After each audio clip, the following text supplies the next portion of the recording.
Bonjour à tous. Merci d'être venus pour cette intervention autour de l'International Patient Summary et des possibilités de transfert de dossiers patients qu'il va permettre en France et en Europe.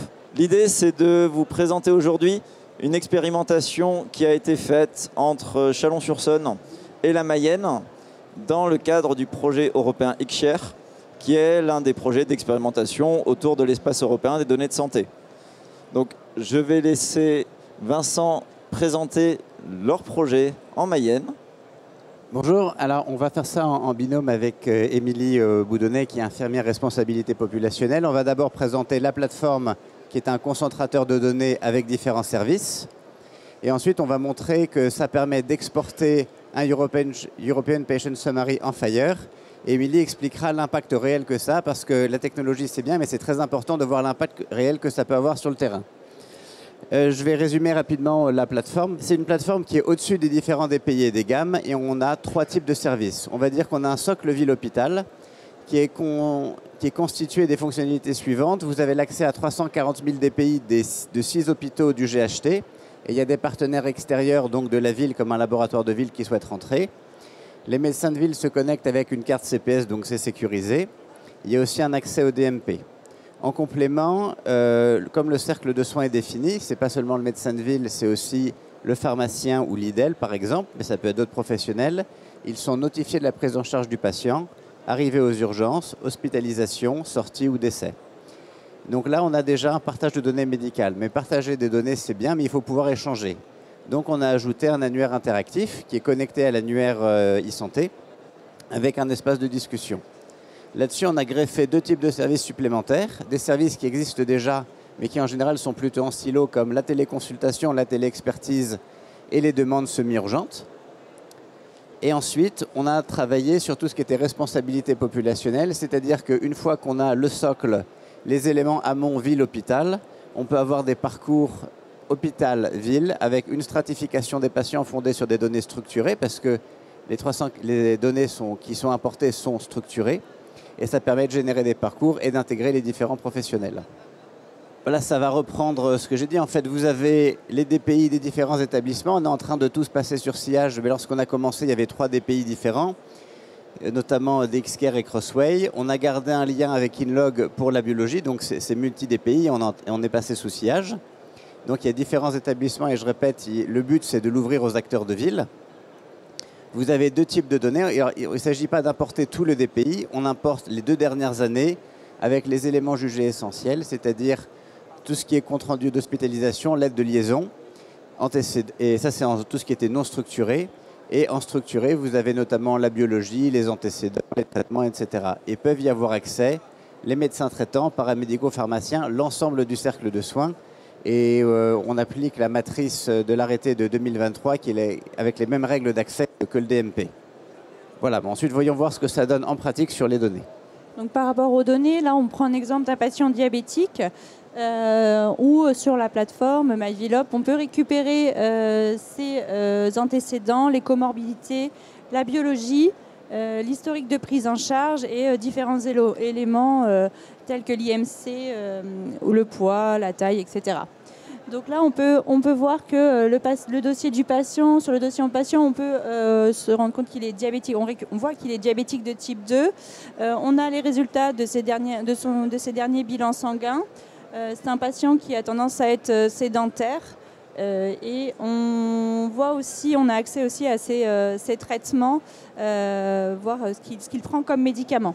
Ce sont du coup, avec Fire, c'est des données qui sont partageables entre différentes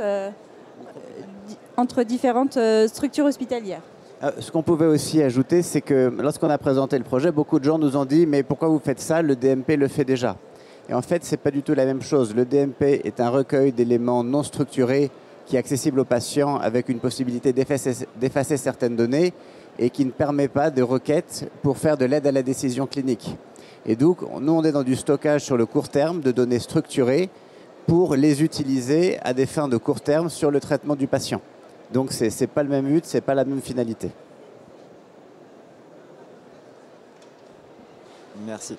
Alors, moi, je vais vous parler un peu de l'International Patient Summary.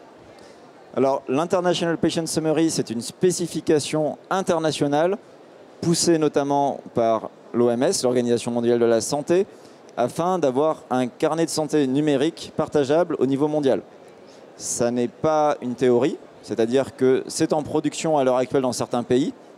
Par exemple, pour le pèlerinage de la Mecque, les autorités saoudiennes arrivent à récupérer les dossiers médicaux de certains autres pays avec des QR codes qui pointent vers des données structurées en FHIR, qui récupèrent les informations sur le patient, qui a créé l'IPS, qui est garant de la conformité de la donnée, les antécédents médicaux, les allergies, les traitements, la vaccination, les implants, tous ces éléments-là, on va pouvoir les retrouver et donc avoir un soin adapté à notre patient.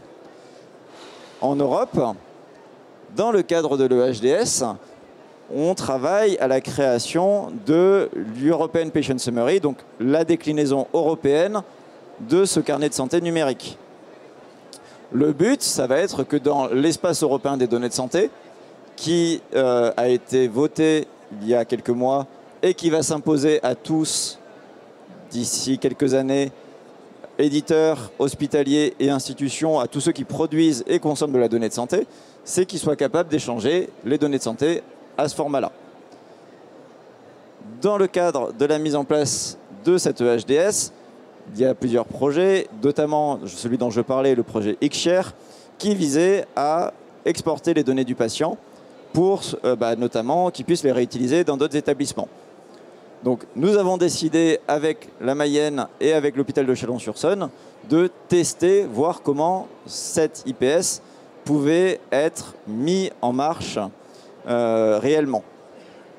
Donc la plateforme de Chalon était en capacité d'avoir des données structurées et de les mettre sous ce format de résumé patient européen.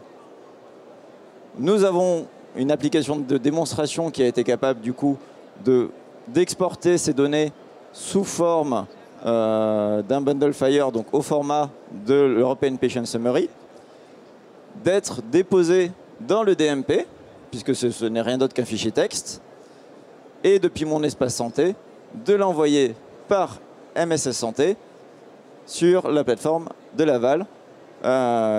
Et ensuite, les capacités d'intégration de la plateforme Healthshare de Laval a permis d'intégrer ce résumé patient et de dispatcher les données pour que justement ça puisse venir peupler. Alors ça veut dire quoi concrètement?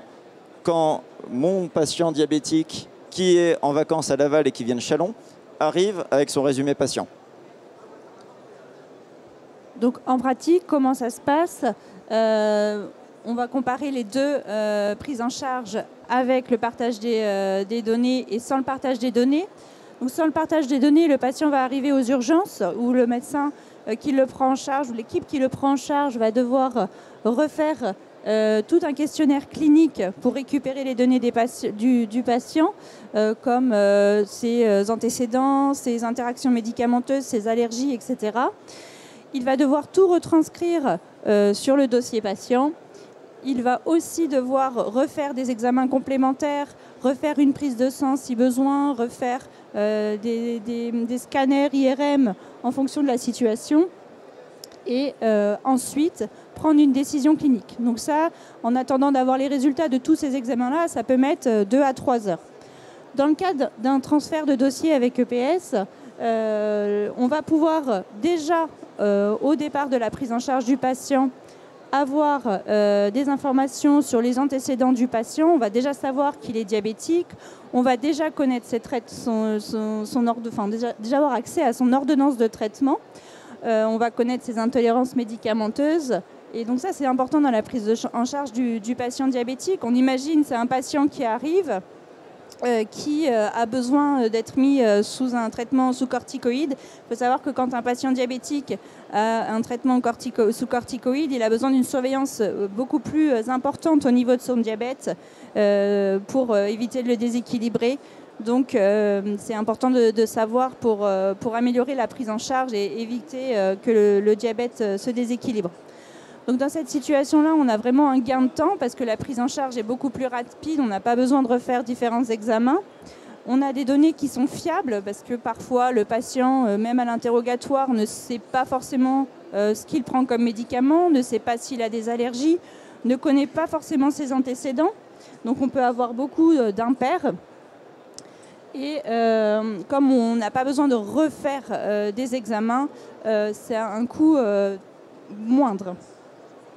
Ça favorise aussi la sécurité de prise en charge parce qu'on a vraiment toutes les informations nécessaires pour sa prise en charge.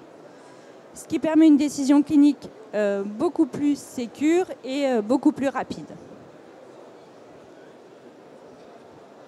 Si on remet un peu en perspective et qu'on compare ça à d'autres pays, en fait, en France, on peut avoir paradoxalement une conception patrimoniale de la donnée.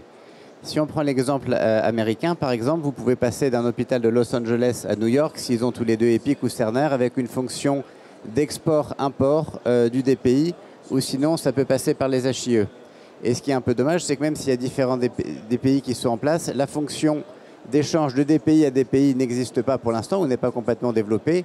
Et le DMP ne permet pas de faire ça. Et même, il n'y a pas toujours de volonté de partager ces données en structuré. Comme le DMP ne répond pas à ça, il y a vraiment un créneau à prendre. Et c'est un réel enjeu de santé publique en termes d'abord de qualité de prise en charge des patients, mais il y a aussi un enjeu économique important en termes d'examens qui sont refaits plusieurs fois avec une perte de temps des professionnels et une perte de gain pour le patient.